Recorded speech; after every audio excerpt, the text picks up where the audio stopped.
of the new scandals. Which candidate came out ahead? Here to debate, Fox News contributor Leslie Marshall and GOP strategist Noel Nickford. Nice to see both of you this morning. Leslie, let me start with you. Did Donald Trump do anything to stop the bleeding last night? That was what seemed to be coming out in the spin room after the event.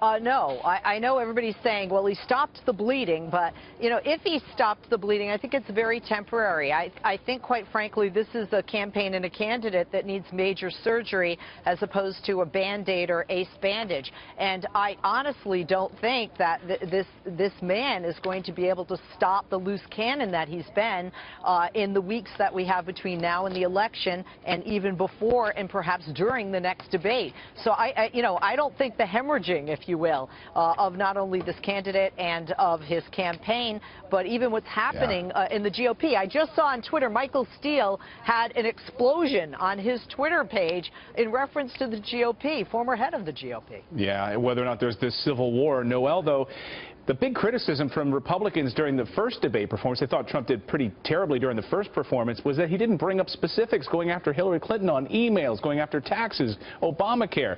Did he do enough last night to change the tide on that front? Yes, he did. I think he really moved the needle. And you know what? We were wanting depth in policy. We really wanted to, you know, kind of look and see where his knowledge was on a lot of these different issues.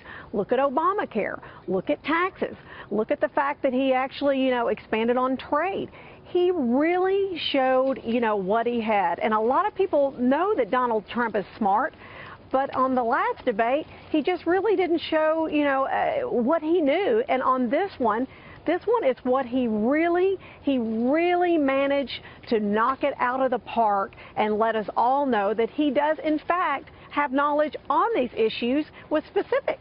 Leslie, Hillary Clinton last night was trying to explain away the WikiLeaks transcripts from her Wall Street banker lunch speeches that she gave. And she tried to say that, you know, I was asked about this and it had to do with the Lincoln movie which had come out at the time. That's what I was responding to, this private and public moment. But it sounded like she kind of flubbed that and Donald just jumped all over. Was that her big mistake of the night?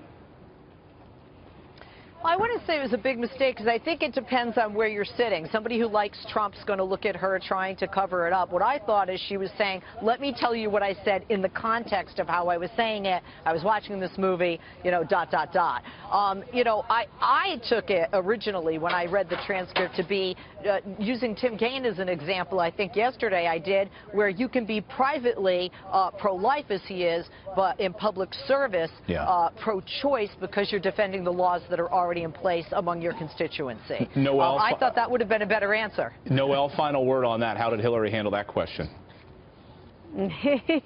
Well, the Abe Lincoln deal, I think she put her foot in it with that one, because Donald Trump came back with a really pretty good one-two verbal punch with that when he said, you know, you're, you know, honest Abe. Right. So I really think that looking back, she may have regretted that one. All right, Leslie and Noel, we appreciate you getting up early with us. Thanks so much. Thanks.